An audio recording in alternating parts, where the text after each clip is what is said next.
கர்த்தருடைய பரிசுத்த நாமத்திற்கு மகிமை உண்டாகட்டும். இந்த நாளிலும் கர்த்தர் நமக்கு தரக்கூடிய நல்வார்த்தை ஏசாயா 28வது அதிகாரம் 29வது வசனம். அவர் ஆலோசனையில் ஆச்சரியமானவர், செயலில் மகத்துவமானவர்.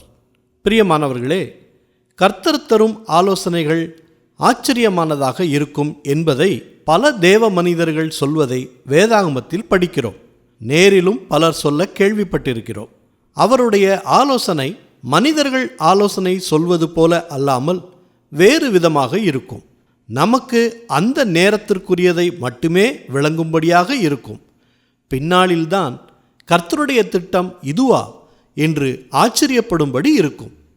அப்படிப்பட்ட ஆலோசனை கொடுக்கும்போது அதற்கு கீழ்ப்படிந்து நடந்தாலே அவர் நம்மை வழிநடத்தி மகத்தான வெற்றியை நமக்கு தருவார். மகத்துவம் நிறைந்த அவருடைய செயல்களை நம் கண்கள் காணும்படியாக செய்வார். ஜெபிப்போமா. நல்ல தகப்பனே, இந்த நல்வார்த்தையை தந்ததற்காக நன்றி செலுத்துகிறோம். இன்றைய நாளிலும் உம்முடைய ஆலோசனையை கேட்க எங்களை தாழ்த்துகிறோம். ஆச்சரியமான வழிகளை எங்கள் வாழ்க்கையில் உண்டு பண்ணி உம்முடைய மகத்தான செயல்களை எங்கள் கண்கள் காணும்படி செய்யுங்க. மனிதர்களை நம்பாமல் உம்மை மட்டுமே நம்புகிறோம். எங்களுடைய புதிய முயற்சியிலே வெற்றி கிடைக்க செய்யுங்க.